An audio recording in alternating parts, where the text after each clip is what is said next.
आज हिरण्यकश्यप घर से निकले और एक पेड़ के नीचे एक शिला थी, उस शिला पे बैठा और ब्रह्मा जी का आवाहन करना शुरू कर दिए, तपस्या शुरू कर दिया। ओम ब्रह्मदेवाय नमः। उसी वृक्ष पे एक सुआ बैठा हुआ था, तोता। अब तोता हिरण्यकश्यपु ने मात्र एक ही बार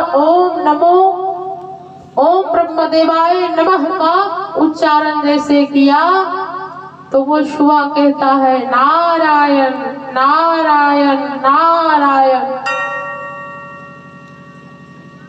हिरण्यकश्यपु को क्रोध आ गया, वो तपस्या करना छोड़ दिए, खड़े हो गए। अरे दुष्ट, जिस दुष्ट का वध करने के लिए, बदला लेने के लिए आज हम ब्रह्मा जी का तपस्या करने आए हैं, आज उसी दुष्ट का इस सुख ने नाम लिया। चलो आज का जतरा खराब हो गया, आज तपस्या नहीं करेंगे, अब दूसरे दिन का तैयारी करते हैं। वो घर को आ गए। घर आए तो हिरण्यकश्यपु की पत्नी कयाधु पूछती है कि स्वामी आप गए तपस्या करने के लिए, पर ये क्या, आप तो अभी अभी गए थे, पुनः वापस हो गए, क्या बात है? तो अरे प्रिया क्या बताऊं, हम तो गए थे तपस्या करने ब्रह्मा जी की, पर उसी वृक्ष पर एक सुक बैठा हुआ था। मैंने कहा ओम ब्रह्मदेवाय नमः, तो उस दुष्ट ने कहा नारायण नारायण नारायण।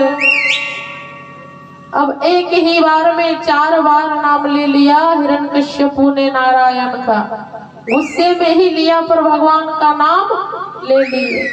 आज कयाधु मां बहुत प्रसन्न हुई मन ही मन कि चलो आज हमारे पति आज तक कभी भगवान का नाम नहीं लिया, नारायण भगवान का, पर आज क्रोध में ही सही, जाने अनजाने ही सही, पर इनके मुख से नारायण भगवान का नाम उच्चारण हुआ है, जरूर ही हमारे पति का कल्याण होगा, उद्धार होगा। और ये हिरण्यकश्यपु के माँ पिता कौन है? हिरण्यकश्यपु के पिता का नाम कश्यप मुनि है। भागवत जी की कथा में भगवान जी की कथा का अथाह वर्णन आया है विस्तार रूप से, पर ये कथा का सार सुनाते सुनाते इतनी देर हो जाती है कि आप सभी भक्त तो बस थक जाते हैं, है ना? और जब आप थक जाते हैं तो मेरा भी मन निराश हो जाता है कि जब कथा सुनने में अच्छा लगता ही नहीं हमारे श्रोता समाज को, तो हम क्या सुनाएं। चलो भाई राधे राधे, आरती हो जाए, पता है ना।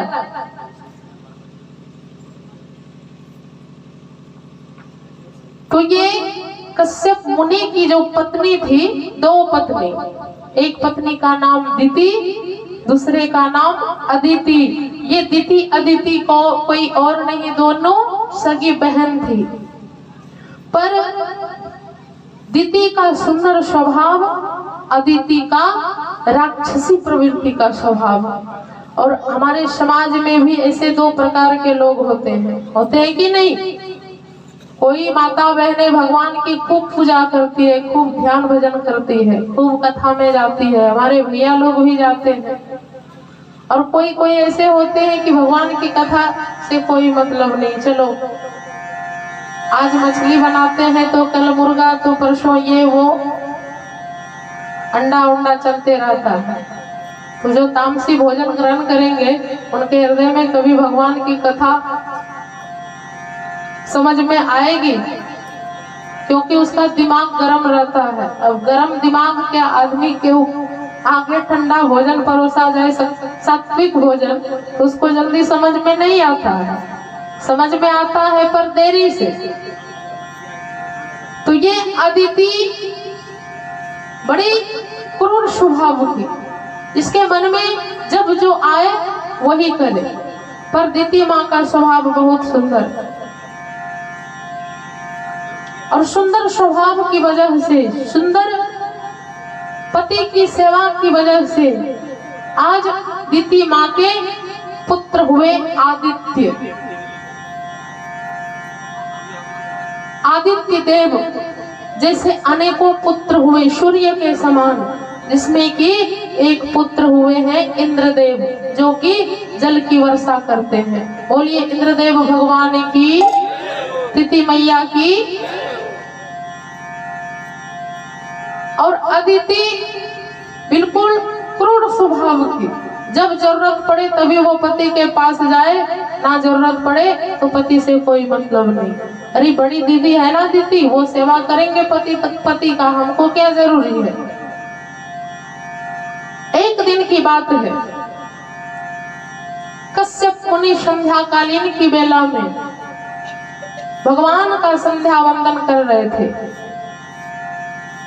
ये ध्यान देंगे सभी भक्तजन, कथा की बहुत बड़ी विशेषता है, बहुत बड़ी सीख मिलती है मेरे जीवन में। संध्या कालीन की बेला थी, कश्यप मुनि ध्यान संध्या पूजन कर रहे थे। तभी दीति आसुरी स्वभाव की थी, उनको समझ नहीं था कि भगवान की भक्ति संध्या वंदन क्या होता है। वो गए, स्वामी स्वामी आप मेरे साथ चलिए, आज हम दोनों एक साथ होना चाहते हैं। कश्यप मुनि कहते हैं कि हे देवी, ये संध्या कालीन की वेला पूजा करने की होती है, पर तेरा दिमाग कहाँ है? तो नहीं स्वामी, हम कुछ नहीं समझते, कुछ नहीं जानते, आपको तो जाना पड़ेगा।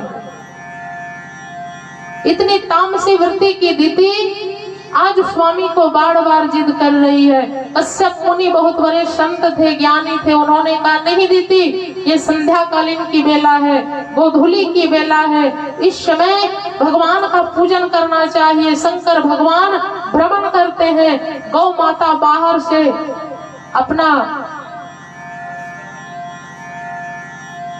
चारा ग्रहण करके वो घर को लौटते हैं। ये सुंदर गोधूली बेला है, भगवान श्याम सुंदर इस समय गौ माता की पूजा करते हैं, हमें भी पूजा करने दो, हमें डिस्टर्ब मत करो। पर दीदी कहती है स्वामी चाहे कुछ भी हो जाए, आज झगड़ा तो झगड़ा सही, पर आपको पूजा नहीं करने देंगे। दीदी ने अपने पति के वस्त्र को पकड़ के उन्होंने खींचा, कश्यप मुनि का वस्त्र फट गया। आज कश्यप मुनि ना चाहते हुए भी दीति के साथ समागम किए हैं, और इसके बाद पुनः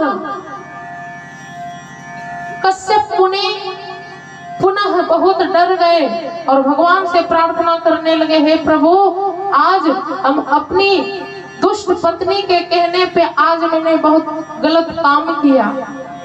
संध्या कालीन की बेला में आपकी पूजा अर्चना को छोड़ के मैंने काम वासना में अपने जीवन को फंसा दिया।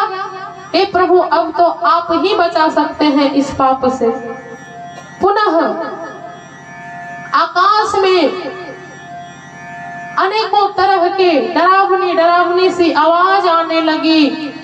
पूरा तूफान, आंधी, बादल, बिजली की गड़गड़ाहट, मानो भयावह भयावह सी आवाज आने लगी। आज दीति के गर्भ में पुत्र नहीं बल्कि असुर का प्रवेश हो गया। और ये असुर कौन है? तो एक समय की बात है, वैकुंठ धाम में विष्णु भगवान के दो द्वारपाल थे, एक जय दूसरा विजय। ये दो भाई थे, पर सनकादिक मुनि जो 5 वर्ष के बालक हैं, चारों भाई गए कहाँ? तो विष्णु भगवान से मिलने के लिए, बिल्कुल निर्वस्त्र। जय विजय ने रोका, अरे तू कौन है, कहाँ जा रहा है? हम द्वारपाल हैं भगवान विष्णु जी के, तुझे अंदर मैं जाने नहीं दूंगा। तो कौन है?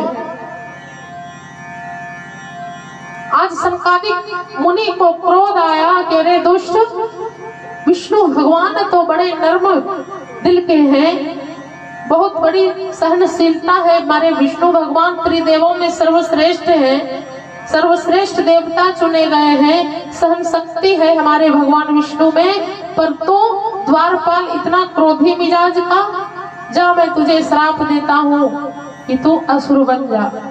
और संत का श्राप एक जन्म के लिए नहीं बल्कि 3-3 जन्मों के लिए होता है। आज वही जय विजय